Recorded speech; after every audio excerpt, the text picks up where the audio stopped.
जय श्री राधे कृष्ण दोस्तों, आज के वीडियो में हम जानेंगे कि इस दुनिया में भगवान श्री कृष्ण की दृष्टि से सबसे बड़ा पुण्य क्या है, सबसे बड़ा पाप क्या है, सबसे बड़ी सेवा क्या है और सबसे बड़ा तीर्थ किसे माना गया है। वासुदेव श्री कृष्ण के अनुसार छल कपट ही मनुष्य जीवन का सबसे बड़ा पाप कर्म है। श्री कृष्ण कहते हैं, व्यक्ति काम, लोभ और क्रोध तीनों के वश में होकर पाप करता है। जीव हत्या सबसे बड़ा पाप है। श्री कृष्ण कहते हैं, मनुष्य जिस भावना से अपना कर्म करता है उसी के हिसाब से वह पाप और पुण्य में बदलता है। वासुदेव श्री कृष्ण के अनुसार छल कपट ही मनुष्य जीवन का सबसे बड़ा पाप कर्म है। श्री कृष्ण कहते हैं, व्यक्ति काम, लोभ और क्रोध तीनों के वश में होकर पाप करता है। मनुष्य जिस भावना से अपना पाप कर्म करता है उसी के हिसाब से वह पाप और पुण्य में बदलता है। वैसे तो हम सभी ये जानते हैं कि ऐसा कोई भी कार्य जो किसी को दुख या कष्ट पहुंचाने के उद्देश्य से किया जा रहा हो अनुचित है, वह पाप की श्रेणी में ही आता है।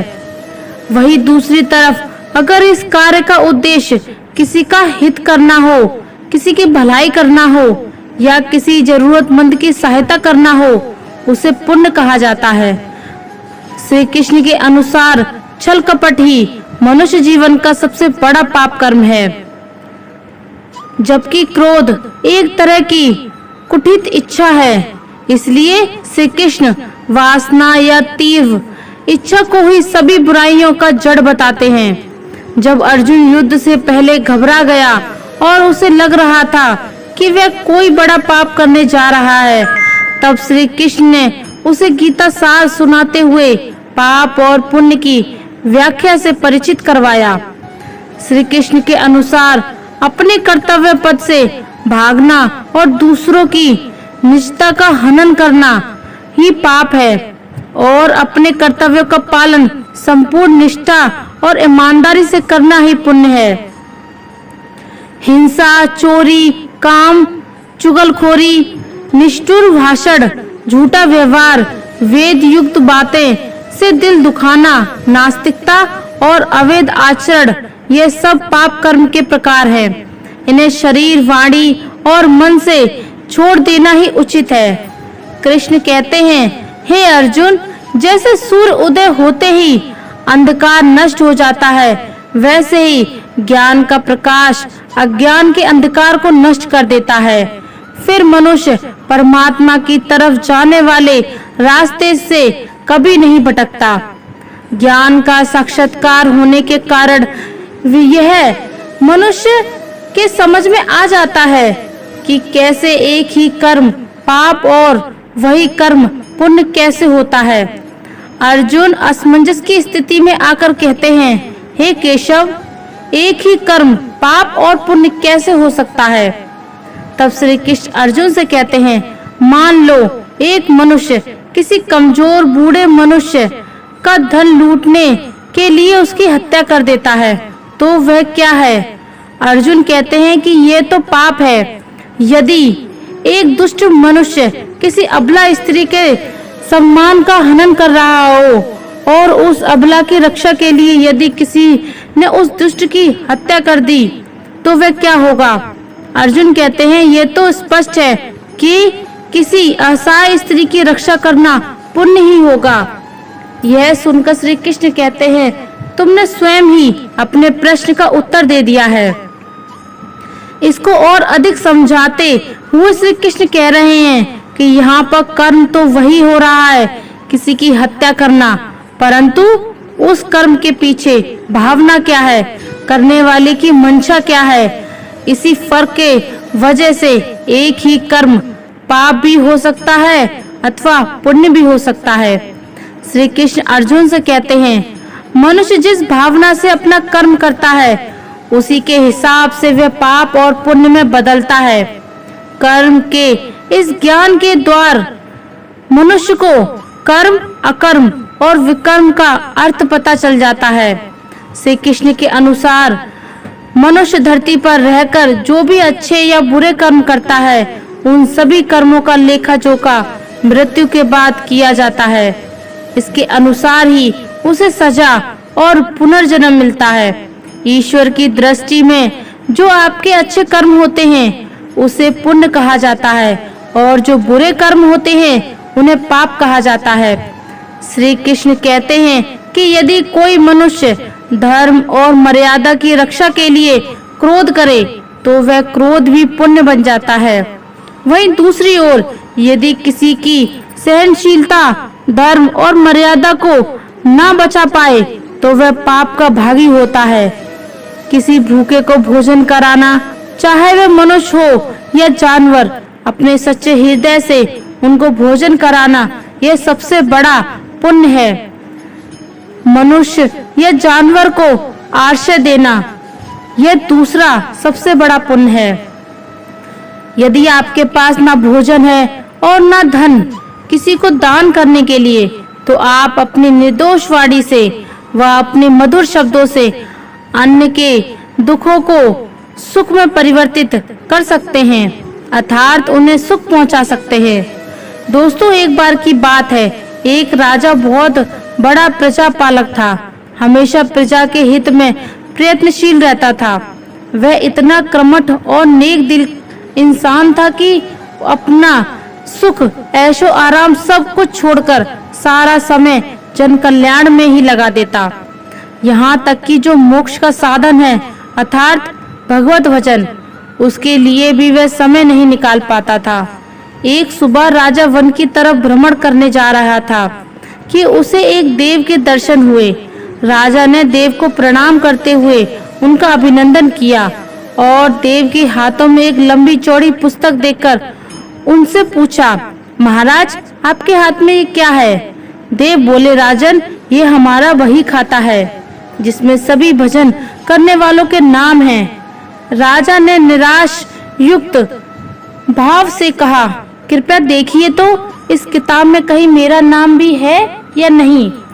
देव महाराज किताब का एक एक पृष्ठ उलटने लगे, परंतु राजा का नाम कहीं भी नजर नहीं आया। राजा ने देव को चिंतित देखकर कहा, महाराज आप चिंतित ना हो, आपके ढूंढने में कोई कमी नहीं है। वास्तव में ये मेरा दुर्भाग्य है कि मैं भजन कीर्तन के लिए समय नहीं निकाल पाता और इसलिए मेरा नाम कहीं नहीं है। उस दिन राजा के मन में आत्मग्लानि सी उत्पन्न हुई, लेकिन उसके बावजूद उन्होंने उसे नजरअंदाज कर दिया और वापस परोपकार की भावना लिए दूसरों की सेवा करने में लग गए। कुछ दिन बाद राजा फिर सुबह वन की तरफ टहलने के लिए निकले तो उन्हें वही देव महाराज के दर्शन हुए। इस बार भी उनके हाथ में एक पुस्तक थी। इस पुस्तक के रंग और आकार में बहुत भेद था और यह पहली वाली से काफी छोटी भी थी। राजा ने फिर उन्हें प्रणाम करते हुए पूछा, महाराज आज कौन सी वही खाता आपके हाथों में है? देव ने कहा, राजन आज के वही खाते में उन लोगों का नाम लिखा है जो ईश्वर को सबसे अधिक प्रिय है। राजा ने कहा, कितने भाग्यशाली होंगे वे लोग, निश्चित ही वे दिन रात भगवत भजन में लीन रहते होंगे। क्या इस पुस्तक में मेरे कोई राज्य का भी नागरिक है? देव महाराज ने वही खाता खोला और यह क्या, पहले पन्ने पर पहला नाम राजा का ही था। राजा ने आश्चर्यचकित होकर पूछा, महाराज मेरा नाम इसमें कैसे लिखा हुआ है? मैं तो मंदिर भी नहीं कभी जाता। और देव ने कहा, राजन इसमें आश्चर्य की कोई बात नहीं है। जो लोग निष्काम होकर संसार की सेवा करते हैं, जो लोग संसार के परोपकार में अपना जीवन अर्पण करते हैं, जो लोग मुक्ति का लोभ भी त्याग कर प्रभु के निर्बल संतानों की सेवा सहायता में अपना योगदान देते हैं, उन त्यागी महापुरुषों का भजन ईश्वर स्वयं करता है। हे राजन, तू मत पछता कि तू पूजा पाठ नहीं करता। लोगों की सेवा कर, तू असल में भगवान की ही पूजा करता है। परोपकार और निस्वार्थ लोक सेवा किसी भी उपासना से बहुत ज्यादा है। कर्म करते हुए 100 वर्ष जीने की इच्छा करो तो कर्म बंधन में लिप्त हो जाओगे। राजन, भगवान दीन दयालु है, उन्हें खुशामद नहीं भाती बल्कि आचरण भाता है। सच्ची भक्ति तो यही है कि परोपकार करो, दीन दुखियों का हित साधन करो। अनाथ, विधवा, किसान, निर्धन आज अत्याचारों के सताए जाते हैं, उनकी यथाशक्ति सहायता और सेवा करो, और यही परम भक्ति है। राजा को आज देव के माध्यम से बहुत बड़ा ज्ञान मिल चुका था, और अब राजा भी समझ गया था कि परोपकार से बड़ा कुछ भी नहीं, और जो परोपकार करते हैं वही भगवान के सबसे प्रिय होते हैं। तो दोस्तों, जो व्यक्ति निस्वार्थ भाव से लोगों की सेवा करने के लिए आगे आते हैं, परमात्मा हर समय उनके कल्याण के लिए यत्न करता है। हमारे पूर्वजों ने कहा भी है, परोपकार राय पुण्य भवति, अर्थात दूसरों के लिए जीना, दूसरों की सेवा को ही पूजा समझकर कर्म करना, परोपकार के लिए अपने जीवन को सार्थक बनाना ही सबसे बड़ा पुण्य है। और जब आप ही ऐसा करेंगे तो स्वतः ही आप ईश्वर के प्रिय भक्तों में शामिल हो जाएंगे। इस धरती पर मनुष्य का सबके साथ लगाव है, चाहे प्रकृति की बात कहें या जानवरों की। यह लगाव कहीं न कहीं लाभ या फायदे का लगाव है, क्योंकि मनुष्य की प्रकृति है कि जो चीज उसे फायदे की लगती है उसे वह उसी समय अपना लेता है, तथा जो चीज उसे फायदे की नहीं लगती, उसे फायदा नहीं पहुंचाती, उसे वह कूड़े के ढेर में ढेर कर देता है। आधुनिक समय में इस दुनिया में मनुष्य को सबसे ज्यादा किफायती जो चीज लगती है वह है धन और दौलत। और अधिकतर मनुष्य की सोच होती है कि जिनके पास दौलत है वह ज्यादा अच्छा कर्म कर पाते हैं और पुण्य कमा पाते हैं। गरीब लोग तो पुण्य नहीं कमा पाएंगे, परंतु ये सोच गलत है। सत्यता यह है कि धन जोड़ने से अपवित्रता आती है और धन का परित्याग करने से पवित्रता आती है। सच्चे अर्थों में वही धन पवित्र माना जाता है जो अच्छे कार्यों में विनियोजन हुआ हो, और अच्छे कार्यों का फल पुण्य होता है। किसी भूखे को भोजन कराना, चाहे वह मनुष्य हो या जानवर, अपने सच्चे हृदय से उनको भोजन कराना, यह पहला सबसे बड़ा पुण्य है। निराश्रित मनुष्य या जानवरों को आश्रय देना यह दूसरों को सबसे बड़ा पुण्य है।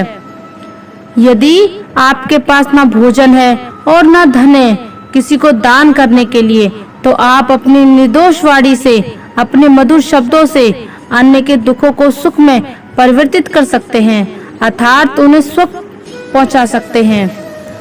अपने से बड़ों और छोटों के प्रति नम्रता पूर्ण व्यवहार रखना यह सबसे बड़ा पुण्य है।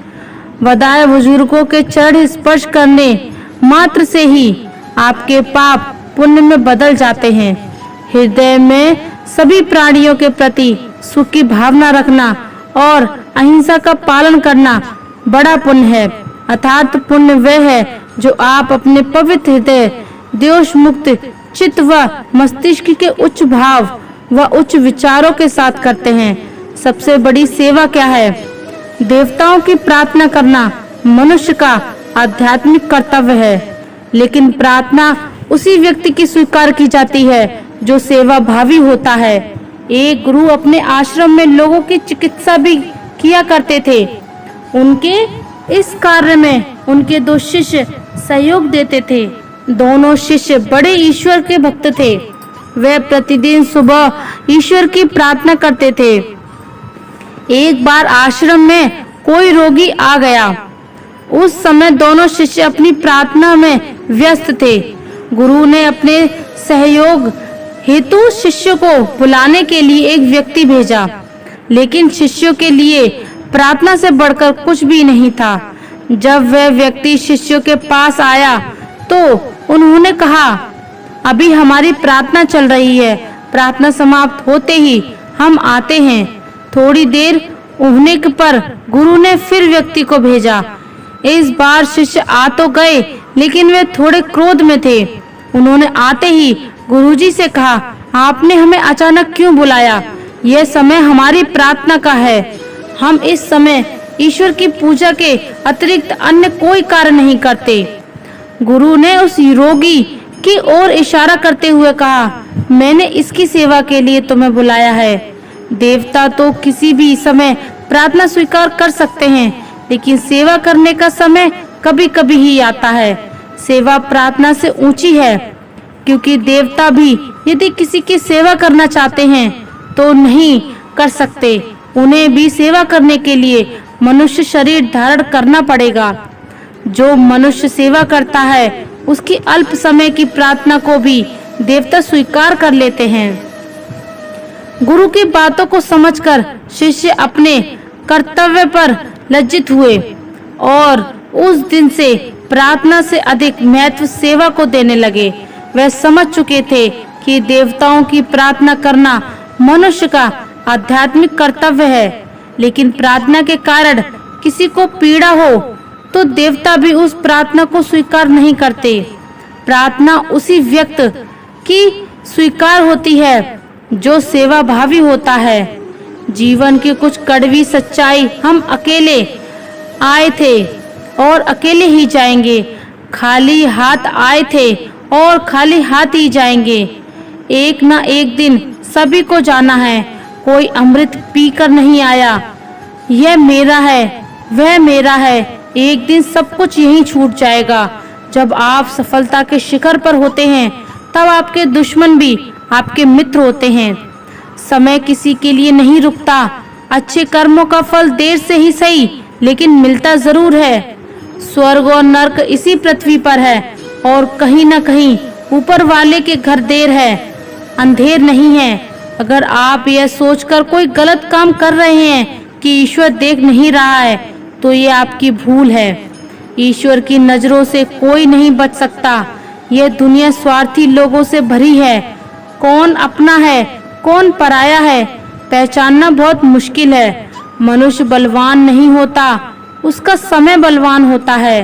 भगवान हमें वह कभी नहीं देता जो हम चाहते हैं, बल्कि हमें वह देता है जो हमारे लिए जरूरी है। किस्मत से कुछ भी नहीं मिलता, उसके लिए कर्म करना पड़ता है। सबसे बड़ा पाप क्या है? गीता के अनुसार सबसे बड़ा पाप जीव हत्या को माना गया है। इसके बाद अन्य पापों की बारी आती है, लेकिन जीव हत्या को सबसे बड़ा पाप बताया गया है। अगर कोई व्यक्ति अन्य व्यक्ति की जान लेता है या फिर किसी जानवर की जान लेता है तो यह जीव हत्या मानी जाती है। इस संसार में किसी व्यक्ति को किसी अन्य जीव की जान नहीं लेनी चाहिए। यह बहुत ही बड़ा पाप माना जाता है। महाभारत युद्ध समाप्त होने के बाद जब द्रोणाचार्य के पुत्र अश्वत्थामा ने उत्तरा के गर्भ में पल रहे बालक परीक्षित पर ब्रह्मास्त्र का प्रयोग करके उसकी हत्या कर दी, तब भगवान श्री कृष्ण सबसे अधिक क्रोधित हुए थे। श्री कृष्ण ने उस समय ही यह घोषणा कर दी थी कि यह अश्वत्थामा का पाप सबसे बड़ा पाप है, क्योंकि उसने एक अजन्म बालक की हत्या की थी। श्री कृष्ण ने पाप की सजा स्वयं अश्वत्थामा को दी थी। श्री कृष्ण ने अश्वत्थामा के सिर पर लगा चिंतामणि रत्न को छीन लिया और श्राप दिया कि तुमने जन्म तो देखा है, लेकिन मृत्यु को नहीं देख पाओगे। यानी जब तक सृष्टि रहेगी तुम धरती पर जीवित रहोगे और कष्ट प्राप्त करते रहोगे। भ्रूण की हत्या करने वाले के लिए सबसे कठोर सजा निर्धारित है और ऐसे व्यक्ति को कई युगों तक इस सजा का दंड भुगतना पड़ता है। इसके बाद नारी का अपमान करना भी पाप माना जाता है। अगर आप किसी स्त्री का अपमान करते हैं तो गीता के अनुसार यह भी सबसे बड़ा पाप माना जाता है। इसके अलावा पेड़ पौधों को काटना भी एक महापाप बताया गया है। पेड़ पौधों में भी जान होती है। अगर आप पेड़ पौधे काटते हैं तो उनको कष्ट होता है, इसलिए इंसान को पेड़ पौधों को काटने से भी बचना चाहिए। संसार में सबसे बड़ा पाप है नारी का अपमान, नारी का मान भंग कर, क्योंकि यह अपराध केवल नारी के शरीर को ही नहीं, उसके मन, उसकी आत्मा पर भी प्रहार करता है। यह तो आप जानते ही हैं कि गरुड़ पुराण में हर पाप की अपनी एक सजा बताई गई है और चाहे जो भी करे, चाहे वे अपने माता पिता की सेवा ना करें या किसी निर्बल मनुष्य को सताता हो या किसी स्त्री के साथ गलत करना हो, चाहे किसी पुरुष के साथ गलत करना हो, उसे उसकी सजा नरक में भोगनी ही पड़ती है। साथ ही गरुड़ पुराण यह भी कह नरक में मनुष्य को सजा भोगने के बाद एक बार फिर से पृथ्वी पर जन्म लेना पड़ता है। उसे पृथ्वी पर भी दुखों के रूप में पीड़ा और यातनाएं दी जाती हैं। पाप कर्मों से मुक्ति पाने के लिए सबसे पहला तरीका भगवान की भक्ति माना जाता है। ऐसा माना जाता है कि अगर आप पाप करते हैं तो आपको पाप करना छोड़ देना चाहिए, क्योंकि हमारे पापों की सजा हमें मिलती है। अगर गलती से भी कोई पाप हो जाता है तो हमें भगवान से उस पाप के लिए क्षमा मांगनी चाहिए और दोबारा इस प्रकार का पाप नहीं करने की प्रण लेने चाहिए। भगवान की भक्ति से ही पाप कर्मों से मुक्ति मिलती है। पाप करना मतलब ईश्वर की इच्छा विरुद्ध काम करना माना जाता है। अगर आप पाप करते हैं तो ईश्वर आपको इसकी सजा दे सकते हैं, इसलिए कभी भी पाप नहीं करना चाहिए। पाप अगर गलती से हो जाता है, रोजाना ईश्वर का ध्यान करना चाहिए। कुछ शास्त्रों और पुराणों के अनुसार पाप होने पर आपको अपने आध्यात्मिक गुरु की शरण में जाना चाहिए, उनसे पाप कर्मों की मुक्ति का ज्ञान लेना चाहिए। अगर आप अपने गुरु की प्रेम भाव से सेवा करते हैं और उनसे ईश्वर का ज्ञान प्राप्त करते हैं तो आपको आपके पापों से मुक्ति मिलती है। भगवान श्री कृष्ण ने गीता में बताया गया है कि भले ही अपने पापों में किए हुए अगर आप दिव्य ज्ञान की नाव में स्थित हो जाते हैं तो आपके पापों का नाश हो जाता है। इससे आपको दुखों से भी मुक्ति मिलती है। मन को पवित्र कैसे करें? हमारा मन बहुत ही चंचल होता है, क्योंकि यह कभी भी एक जगह टिकता नहीं है। हमारा मन दुनिया भर की अच्छी और बुरी बातें हमेशा सोचता रहता है। जो व्यक्ति अपने मन पर काबू पा लेता है, समझ लीजिए उसने आधी दुनिया जीत ली, क्योंकि हमारा मन ही हमें मोह माया में फंसाने का काम करता है। मन से बुरे विचारों को निकालने के लिए मन को पवित्र करना जरूरी है। एक पवित्र मन मनुष्य को सफलता की तरफ ले जाता है। कई बार मन में ऐसे विचार आते हैं जो मनुष्य के लिए सही नहीं हैं। ऐसे बुरे विचारों से बचने के लिए, हमारे मन को शुद्ध करने के लिए सबसे सरल रास्ता पूजा पाठ है। कुछ लोग ऐसे होते हैं जो बिल्कुल भी भगवान में श्रद्धा नहीं रखते, पूजा पाठ नहीं करते। पूजा पाठ नहीं करने से उनका मन विचलित रहता है और बुरी आदतों के अधीन हो जाता है। इसलिए अपने मन को पवित्र बनाने के लिए रोजाना अपने इष्ट देव को याद करें और उनका पूजा पाठ करें। मन को पवित्र करने के लिए मांस का सेवन करना छोड़ दें। मांस खाने से एक जीव हत्या होती है और किसी भी जीव को खाने से हमारा मन कभी भी पवित्र नहीं हो सकता। मांस खाने से हमें जीव हत्या का पाप लगता है। किसी भी जीव की हत्या करके खाना सही बात नहीं है। अगर आप भी अपने मन को पवित्र करना चाहते हैं तो मांस का सेवन करना छोड़ना होगा, जब जाकर आपका मन पवित्र होगा। बेईमानी वही व्यक्ति करता है जो गलत का सहारा लेकर अपना काम चलाता है। इसलिए जीवन में बेईमानी नहीं करके ईमानदारी से सभी कार्य करने चाहिए। अगर आप अपने मन को पवित्र बनाना चाहते हैं तो अपने आप को ईमानदार बनाइए। ईमानदार व्यक्ति को हमेशा जीवन में मान सम्मान मिलता है। जीवन में ईमानदारी रखने से मनुष्य का मन पवित्र होता है। मनुष्य के सबसे बड़े गुरु माता पिता होते हैं और उनके साथ किसी संत को गुरु बनाना चाहिए। ऐसा माना जाता है कि किसी भी व्यक्ति को जीवन में एक गुरु तो बनाना ही चाहिए। गुरु के बिना ज्ञान नहीं मिलता। गुरु जो ज्ञान देते हैं उनका पालन करने से हमारे जीवन में हमें काफी सारी सफलता मिलती है। गुरु हमें अच्छी अच्छी बातें बताते हैं। गुरु हमें गलत रास्ते पर जाते हुए रोकते हैं। गुरु हमें भगवान के प्रति कैसे श्रद्धा रखनी चाहिए इस बारे में बताते हैं। वे हमें भक्ति के मार्ग पर लेकर जाते हैं जिससे हमारा मन पवित्र होता है। इसलिए अपने मन को पवित्र बनाने के लिए अपने जीवन में गुरु जरूर बनाएं। मन को पवित्र करने के बाद के लिए झूठ ना बोलें। झूठ वही व्यक्ति बोलता है जो गलत काम करता है। सही काम करने वाले व्यक्ति को झूठ बोलने की कोई आवश्यकता ही नहीं होती। अगर आपको अपने जीवन में किसी भी बात पर झूठ बोलना पड़ रहा है तो समझ लें कि आपने कुछ गलत काम किया है, इसलिए आप झूठ बोल रहे हैं। अगर आप झूठ बोलना छोड़ देंगे तो आपका मन पवित्र होने लगेगा। इसलिए अपने मन को पवित्र करने के लिए झूठ बोलना छोड़ दीजिए। दूसरे जीवों को मारकर खाने वाले मानव जब उनसे मांस के दुर्गंध को सुगंध बनाकर प्रसन्न होकर खाते हैं, जब उन जीवों के हृदय में स्थित आत्मा राक्षसों की साक्षी होती है, दृष्टा होती है, जीवन में जीव को कुछ भी करता है, जीव की स्वयं ही आत्मा उसके सारे कार्यों को देखती रहती है, सुनती, समझती और जानती है। पर हर जीव यह सोचता है कि उसे देखने वाला कोई भी नहीं है। पर सत्य यह है कि जीव के पलक झपकते सोने व जन्म मृत्यु तक को जानने वाली आत्मा सदा ही जीव को देखती रहती है।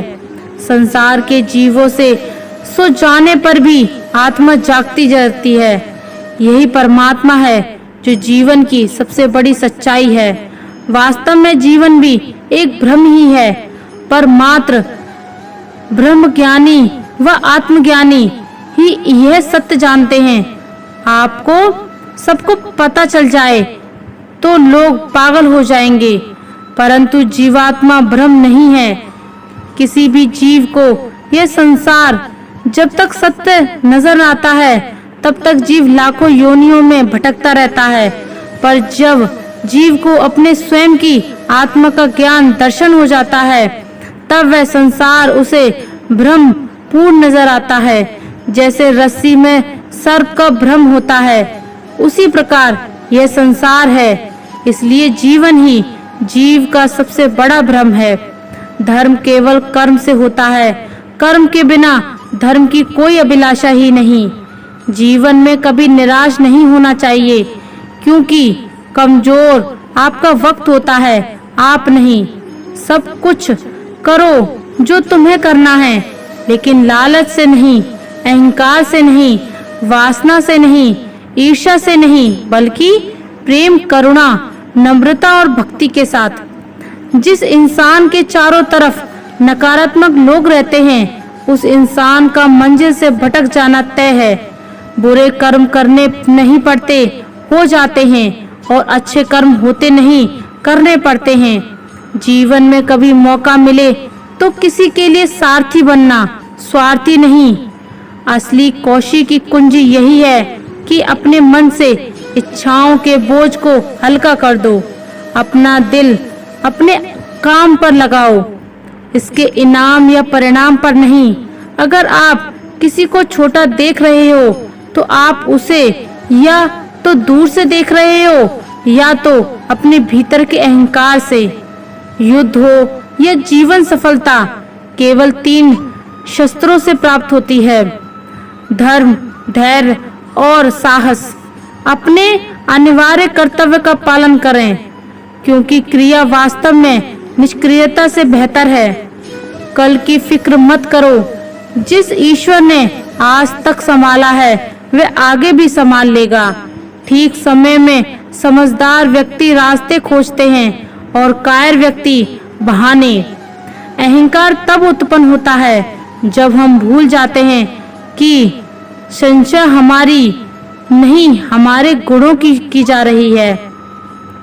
जो मन को नियंत्रण नहीं करते, मन उन्हें नियंत्रण कर लेता है और उनके लिए वह शत्रु के समान कार्य करता है।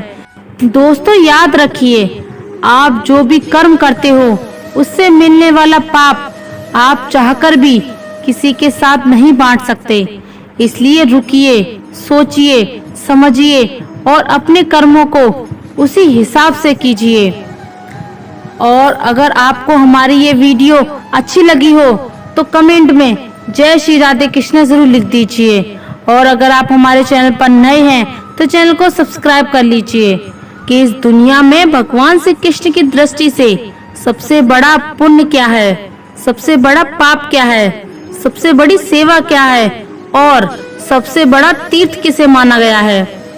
वासुदेव श्री कृष्ण के अनुसार छल कपट ही मनुष्य जीवन का सबसे बड़ा पाप कर्म है। श्री कृष्ण कहते हैं व्यक्ति काम, लोभ और क्रोध तीनों के वश में होकर पाप करता है। जीव हत्या सबसे बड़ा पाप है। श्री कृष्ण कहते हैं मनुष्य जिस भावना से अपना कर्म करता है उसी के हिसाब से वह पाप और पुण्य में बदलता है। वासुदेव श्री कृष्ण के अनुसार छल कपट ही मनुष्य जीवन का सबसे बड़ा पाप कर्म है। श्री कृष्ण कहते हैं व्यक्ति काम, लोभ और क्रोध तीनों के वश में होकर पाप करता है। मनुष्य जिस भावना से अपना पाप कर्म करता है उसी के हिसाब से वह पाप और पुण्य में बदलता है। वैसे तो हम सभी ये जानते हैं कि ऐसा कोई भी कार्य जो किसी को दुख या कष्ट पहुंचाने के उद्देश्य से किया जा रहा हो अनुचित है, वह पाप की श्रेणी में ही आता है। वही दूसरी तरफ अगर इस कार्य का उद्देश्य किसी का हित करना हो, किसी की भलाई करना हो या किसी जरूरतमंद की सहायता करना हो, उसे पुण्य कहा जाता है। श्री कृष्ण के अनुसार छल कपट ही मनुष्य जीवन का सबसे बड़ा पाप कर्म है, जबकि क्रोध एक तरह की कुटिल इच्छा है। इसलिए श्री कृष्ण वासना या तीव्र इच्छा को ही सभी बुराइयों का जड़ बताते हैं। जब अर्जुन युद्ध से पहले घबरा गया और उसे लग रहा था कि वह कोई बड़ा पाप करने जा रहा है, तब श्री कृष्ण ने उसे गीता सार सुनाते हुए पाप और पुण्य की व्याख्या से परिचित करवाया। श्री कृष्ण के अनुसार अपने कर्तव्य पथ से भागना और दूसरों की निजता का हनन करना ही पाप है और अपने कर्तव्यों का पालन संपूर्ण निष्ठा और ईमानदारी से करना ही पुण्य है। हिंसा, चोरी, काम, चुगलखोरी, निष्ठुर भाषण, झूठा व्यवहार, वेद युक्त बातें से दिल दुखाना, नास्तिकता और अवैध आचरण ये सब पाप कर्म के प्रकार हैं। इन्हें शरीर, वाणी और मन से छोड़ देना ही उचित है। कृष्ण कहते हैं हे अर्जुन, जैसे सूर्य उदय होते ही अंधकार नष्ट हो जाता है, वैसे ही ज्ञान का प्रकाश अज्ञान के अंधकार को नष्ट कर देता है। फिर मनुष्य परमात्मा की तरफ जाने वाले रास्ते से कभी नहीं भटकता। ज्ञान का साक्षात्कार होने के कारण यह मनुष्य के समझ में आ जाता है कि कैसे एक ही कर्म पाप और वही कर्म पुण्य कैसे होता है। अर्जुन असमंजस की स्थिति में आकर कहते हैं हे केशव, एक ही कर्म पाप और पुण्य कैसे हो सकता है। तब श्री कृष्ण अर्जुन से कहते हैं मान लो एक मनुष्य किसी कमजोर बूढ़े मनुष्य का धन लूटने के लिए उसकी हत्या कर देता है, तो वह क्या है। अर्जुन कहते हैं कि ये तो पाप है। यदि एक दुष्ट मनुष्य किसी अबला स्त्री के सम्मान का हनन कर रहा हो और उस अबला की रक्षा के लिए यदि किसी ने उस दुष्ट की हत्या कर दी तो वह क्या होगा। अर्जुन कहते हैं ये तो स्पष्ट है कि किसी असहाय स्त्री की रक्षा करना पुण्य ही होगा।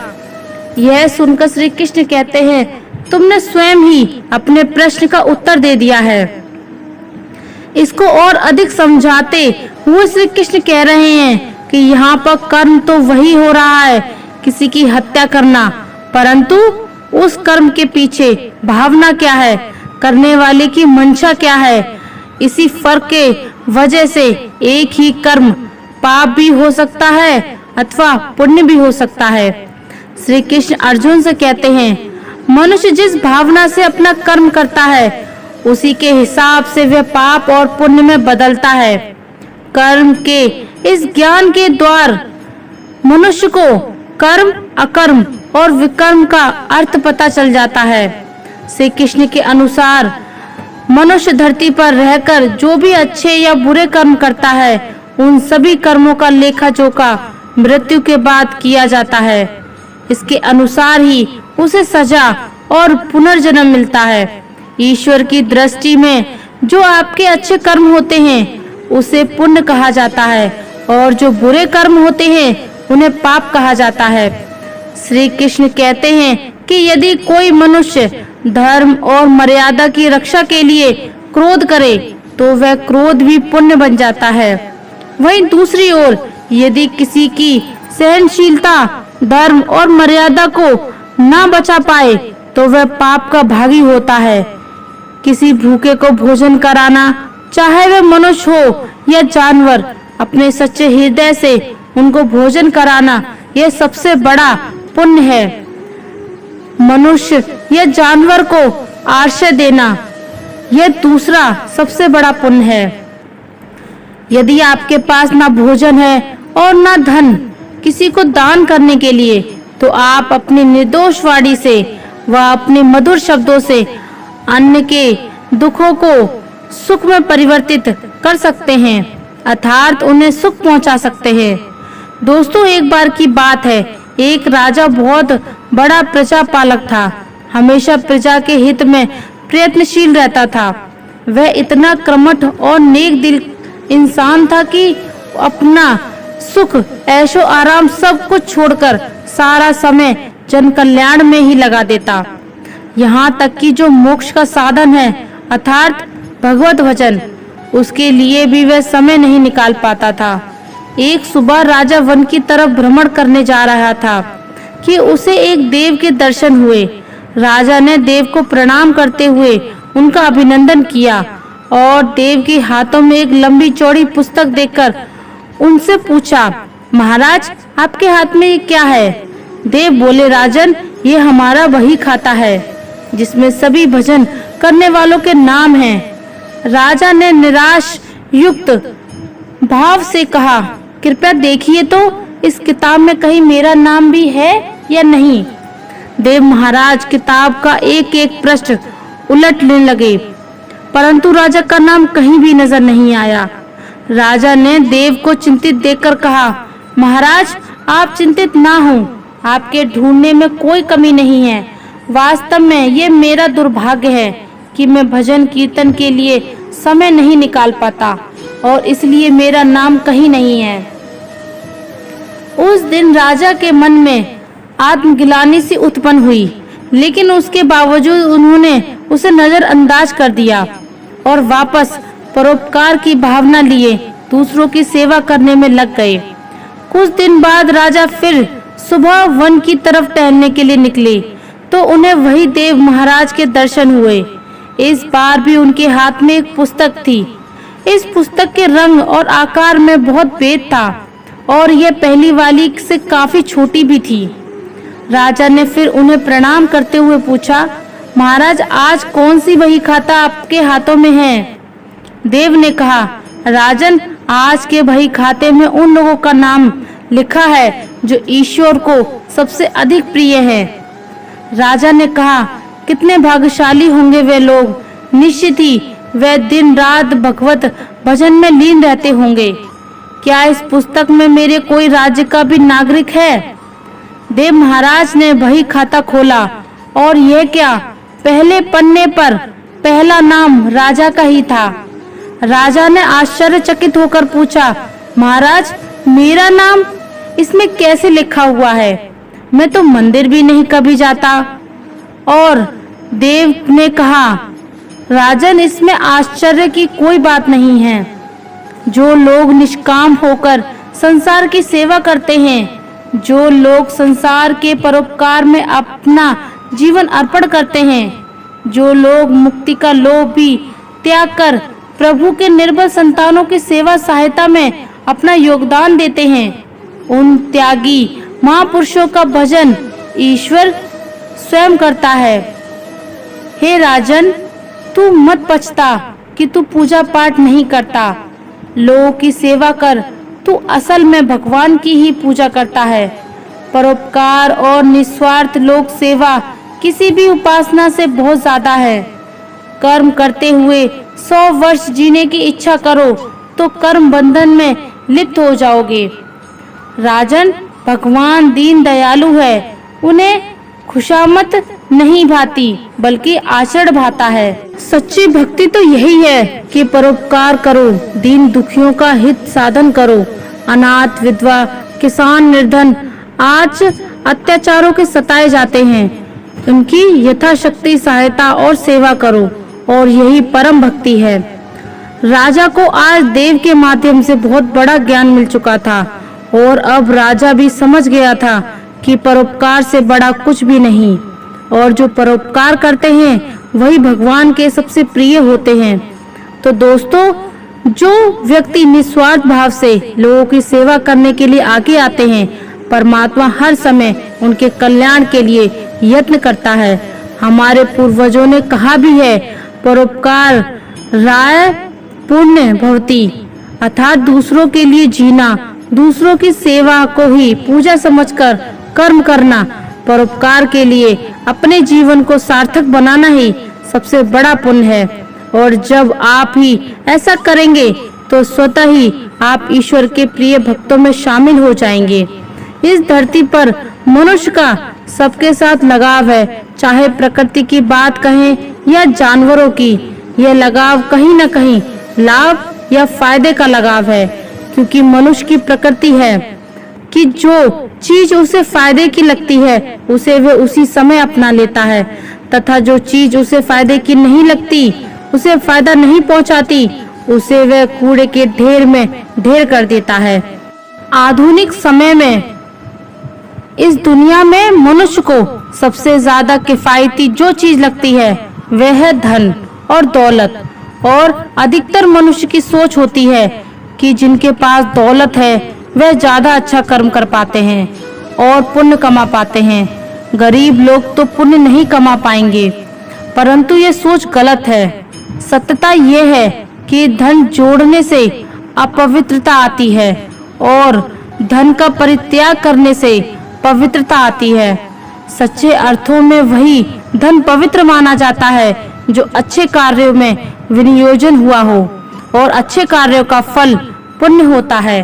किसी भूखे को भोजन कराना, चाहे वह मनुष्य हो या जानवर, अपने सच्चे हृदय से उनको भोजन कराना, यह पहला सबसे बड़ा पुण्य है।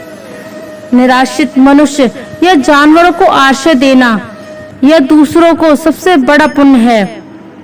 यदि आपके पास ना भोजन है और ना धन है किसी को दान करने के लिए, तो आप अपनी निर्दोष वाणी से, अपने मधुर शब्दों से अन्य के दुखों को सुख में परिवर्तित कर सकते हैं, अर्थात उन्हें सुख पहुंचा सकते हैं। अपने से बड़ों और छोटों के प्रति नम्रता पूर्ण व्यवहार रखना, यह सबसे बड़ा पुण्य है। वदाए बुजुर्गों के चरण स्पर्श करने मात्र से ही आपके पाप पुण्य में बदल जाते हैं।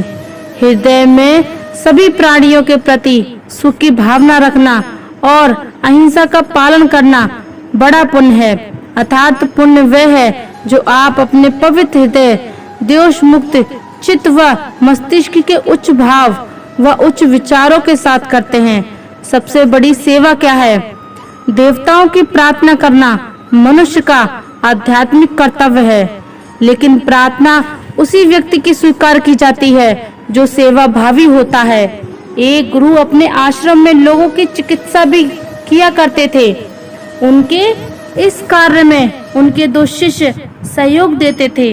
दोनों शिष्य बड़े ईश्वर के भक्त थे। वे प्रतिदिन सुबह ईश्वर की प्रार्थना करते थे। एक बार आश्रम में कोई रोगी आ गया। उस समय दोनों शिष्य अपनी प्रार्थना में व्यस्त थे। गुरु ने अपने सहयोग हेतु शिष्यों को बुलाने के लिए एक व्यक्ति भेजा, लेकिन शिष्यों के लिए प्रार्थना से बढ़कर कुछ भी नहीं था। जब वह व्यक्ति शिष्यों के पास आया तो उन्होंने कहा, अभी हमारी प्रार्थना चल रही है, प्रार्थना समाप्त होते ही हम आते हैं। थोड़ी देर होने पर गुरु ने फिर व्यक्ति को भेजा। इस बार शिष्य आ तो गए, लेकिन वे थोड़े क्रोध में थे। उन्होंने आते ही गुरुजी से कहा, आपने हमें अचानक क्यों बुलाया? यह समय हमारी प्रार्थना का है। हम इस समय ईश्वर की पूजा के अतिरिक्त अन्य कोई कार्य नहीं करते। गुरु ने उस रोगी की ओर इशारा करते हुए कहा, मैंने इसकी सेवा के लिए तुम्हें बुलाया है। देवता तो किसी भी समय प्रार्थना स्वीकार कर सकते हैं, लेकिन सेवा करने का समय कभी-कभी ही आता है। सेवा प्रार्थना से ऊंची है, क्योंकि देवता भी यदि किसी की सेवा करना चाहते हैं तो नहीं कर सकते। उन्हें भी सेवा करने के लिए मनुष्य शरीर धारण करना पड़ेगा। जो मनुष्य सेवा करता है उसकी अल्प समय की प्रार्थना को भी देवता स्वीकार कर लेते हैं। गुरु की बातों को समझकर शिष्य अपने कर्तव्य पर लज्जित हुए और उस दिन से प्रार्थना से अधिक महत्व सेवा को देने लगे। वे समझ चुके थे कि देवताओं की प्रार्थना करना मनुष्य का आध्यात्मिक कर्तव्य है, लेकिन प्रार्थना के कारण किसी को पीड़ा हो तो देवता भी उस प्रार्थना को स्वीकार नहीं करते। प्रार्थना उसी व्यक्ति की स्वीकार होती है जो सेवा भावी होता है। जीवन की कुछ कड़वी सच्चाई, हम अकेले आए थे और अकेले ही जाएंगे। खाली हाथ आए थे और खाली हाथ ही जाएंगे। एक ना एक दिन सभी को जाना है। कोई अमृत पीकर नहीं आया। यह मेरा है, वह मेरा है। एक दिन सब कुछ यहीं छूट जाएगा। जब आप सफलता के शिखर पर होते हैं तब आपके दुश्मन भी आपके मित्र होते हैं। समय किसी के लिए नहीं रुकता। अच्छे कर्मों का फल देर से ही सही, लेकिन मिलता जरूर है। स्वर्ग और नरक इसी पृथ्वी पर है और कहीं न कहीं ऊपर वाले के घर देर है, अंधेर नहीं है। अगर आप यह सोचकर कोई गलत काम कर रहे हैं कि ईश्वर देख नहीं रहा है तो ये आपकी भूल है। ईश्वर की नजरों से कोई नहीं बच सकता। यह दुनिया स्वार्थी लोगों से भरी है। कौन अपना है, कौन पराया है, पहचानना बहुत मुश्किल है। मनुष्य बलवान नहीं होता, उसका समय बलवान होता है। भगवान हमें वह कभी नहीं देता जो हम चाहते हैं, बल्कि हमें वह देता है जो हमारे लिए जरूरी है। किस्मत से कुछ भी नहीं मिलता, उसके लिए कर्म करना पड़ता है। सबसे बड़ा पाप क्या है? गीता के अनुसार सबसे बड़ा पाप जीव हत्या को माना गया है। इसके बाद अन्य पापों की बारी आती है, लेकिन जीव हत्या को सबसे बड़ा पाप बताया गया है। अगर कोई व्यक्ति अन्य व्यक्ति की जान लेता है या फिर किसी जानवर की जान लेता है तो यह जीव हत्या मानी जाती है। इस संसार में किसी व्यक्ति को किसी अन्य जीव की जान नहीं लेनी चाहिए। यह बहुत ही बड़ा पाप माना जाता है। महाभारत युद्ध समाप्त होने के बाद जब द्रोणाचार्य के पुत्र अश्वत्थामा ने उत्तरा के गर्भ में पल रहे बालक परीक्षित पर ब्रह्मास्त्र का प्रयोग करके उसकी हत्या कर दी, तब भगवान श्री कृष्ण सबसे अधिक क्रोधित हुए थे। श्री कृष्ण ने उस समय ही ये घोषणा कर दी थी कि ये अश्वत्थामा का पाप सबसे बड़ा पाप है, क्योंकि उसने एक अजन्म बालक की हत्या की थी। श्री कृष्ण ने पाप की सजा स्वयं अश्वत्थामा को दी थी। श्री कृष्ण ने अश्वत्थामा के सिर पर लगा चिंतामणि रत्न को छीन लिया और श्राप दिया कि तुमने जन्म तो देखा है, लेकिन मृत्यु को नहीं देख पाओगे। यानी जब तक सृष्टि रहेगी तुम धरती पर जीवित रहोगे और कष्ट प्राप्त करते रहोगे। भ्रूण की हत्या करने वाले के लिए सबसे कठोर सजा निर्धारित है और ऐसे व्यक्ति को कई युगों तक इस सजा का दंड भुगतना पड़ता है। इसके बाद नारी का अपमान करना भी पाप माना जाता है। अगर आप किसी स्त्री का अपमान करते हैं तो गीता के अनुसार यह भी सबसे बड़ा पाप माना जाता है। इसके अलावा पेड़ पौधों को काटना भी एक महापाप बताया गया है। पेड़ पौधों में भी जान होती है। अगर आप पेड़ पौधे काटते हैं तो उनको कष्ट होता है, इसलिए इंसान को पेड़ पौधों को काटने से भी बचना चाहिए।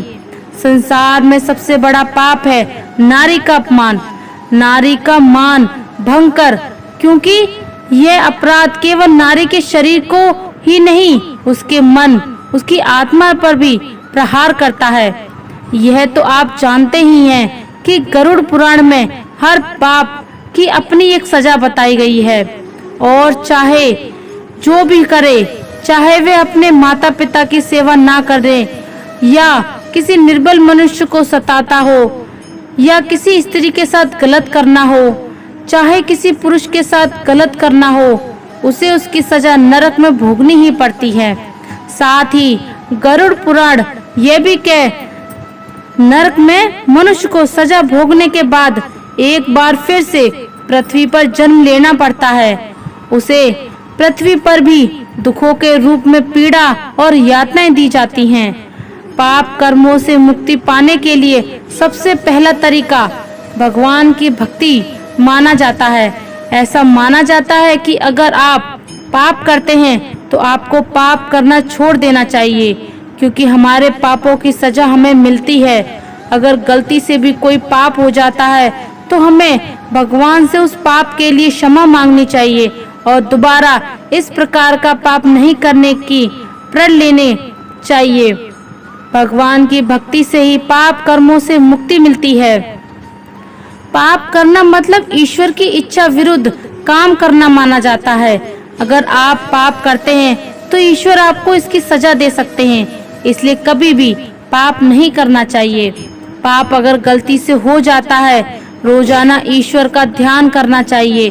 कुछ शास्त्रों और पुराणों के अनुसार पाप होने पर आपको अपने आध्यात्मिक गुरु की शरण में जाना चाहिए, उनसे पाप कर्मों की मुक्ति का ज्ञान लेना चाहिए। अगर आप अपने गुरु की प्रेम भाव से सेवा करते हैं और उनसे ईश्वर का ज्ञान प्राप्त करते हैं तो आपको आपके पापों से मुक्ति मिलती है। भगवान श्री कृष्ण ने गीता में बताया गया है कि भले ही अपने पापों में किए हुए अगर आप दिव्य ज्ञान की नाव में स्थित हो जाते हैं तो आपके पापों का नाश हो जाता है। इससे आपको दुखों से भी मुक्ति मिलती है। मन को पवित्र कैसे करें? हमारा मन बहुत ही चंचल होता है, क्योंकि यह कभी भी एक जगह टिकता नहीं है।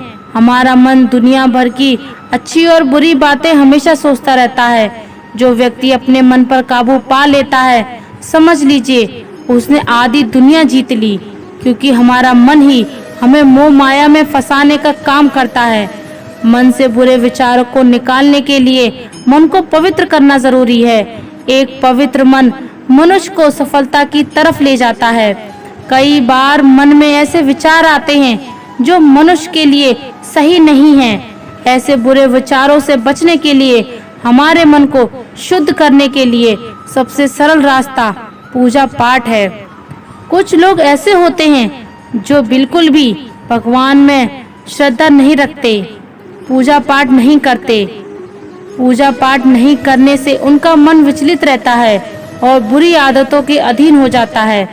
इसलिए अपने मन को पवित्र बनाने के लिए रोजाना अपने इष्ट देव को याद करें और उनका पूजा पाठ करें। मन को पवित्र करने के लिए मांस का सेवन करना छोड़ दें। मांस खाने से एक जीव हत्या होती है और किसी भी जीव को खाने से हमारा मन कभी भी पवित्र नहीं हो सकता। मांस खाने से हमें जीव हत्या का पाप लगता है। किसी भी जीव की हत्या करके खाना सही बात नहीं है।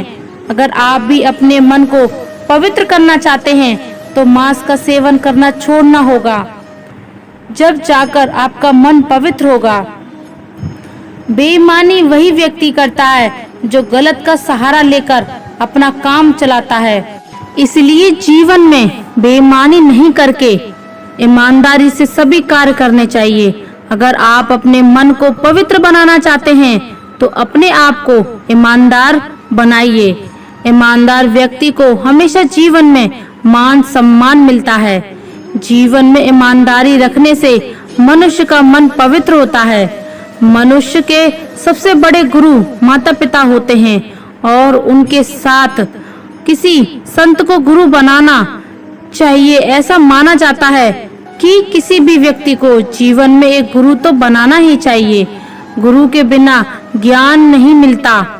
गुरु जो ज्ञान देते हैं उनका पालन करने से हमारे जीवन में हमें काफी सारी सफलता मिलती है।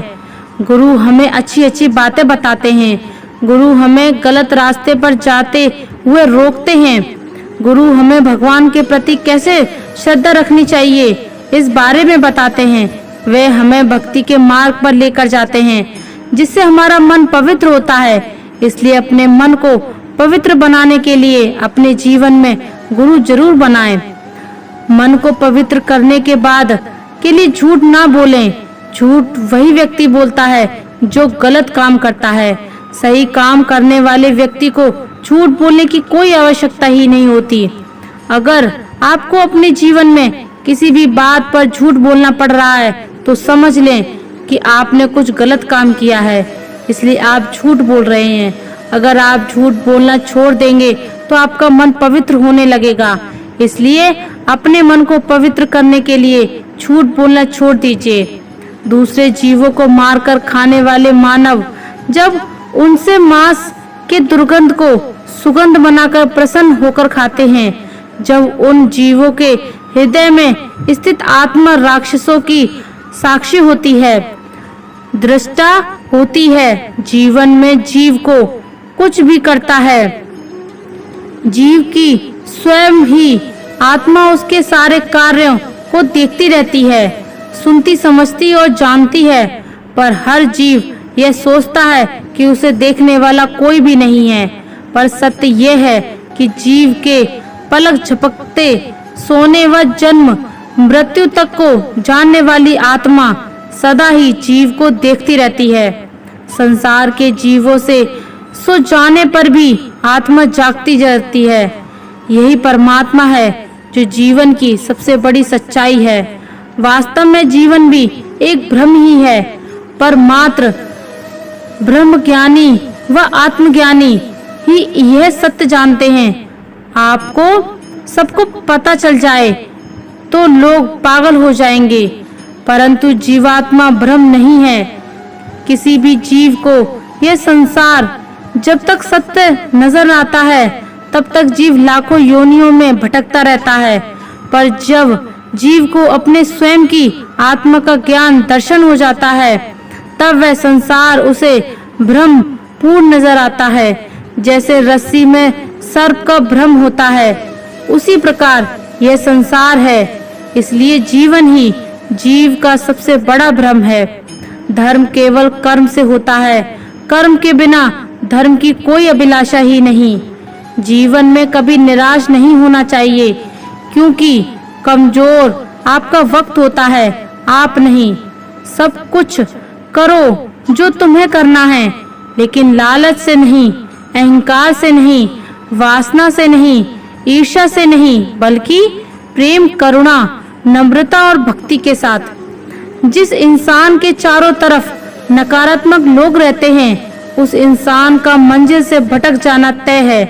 बुरे कर्म करने नहीं पड़ते, हो जाते हैं, और अच्छे कर्म होते नहीं, करने पड़ते हैं। जीवन में कभी मौका मिले तो किसी के लिए सारथी बनना, स्वार्थी नहीं। असली कौशी की कुंजी यही है कि अपने मन से इच्छाओं के बोझ को हल्का कर दो। अपना दिल अपने काम पर लगाओ, इसके इनाम या परिणाम पर नहीं। अगर आप किसी को छोटा देख रहे हो तो आप उसे या तो दूर से देख रहे हो या तो अपने भीतर के अहंकार से। युद्ध हो या जीवन सफलता केवल 3 शस्त्रों से प्राप्त होती है: धर्म, धैर्य और साहस। अपने अनिवार्य कर्तव्य का पालन करें, क्योंकि क्रिया वास्तव में निष्क्रियता से बेहतर है। कल की फिक्र मत करो। जिस ईश्वर ने आज तक संभाला है वह आगे भी संभाल लेगा। ठीक समय में समझदार व्यक्ति रास्ते खोजते हैं और कायर व्यक्ति बहाने। अहंकार तब उत्पन्न होता है जब हम भूल जाते हैं कि संशय हमारी नहीं, हमारे गुणों की जा रही है। जो मन को नियंत्रण नहीं करते, मन उन्हें नियंत्रण कर लेता है और उनके लिए वह शत्रु के समान कार्य करता है। दोस्तों, याद रखिए, आप जो भी कर्म करते हो उससे मिलने वाला पाप आप चाहकर भी किसी के साथ नहीं बांट सकते। इसलिए रुकिए, सोचिए, समझिए और अपने कर्मों को उसी हिसाब से कीजिए। और अगर आपको हमारी ये वीडियो अच्छी लगी हो तो कमेंट में जय श्री राधे कृष्ण जरूर लिख दीजिए। और अगर आप हमारे चैनल पर नए हैं तो चैनल को सब्सक्राइब कर लीजिए। जब तक के लिए धन्यवाद।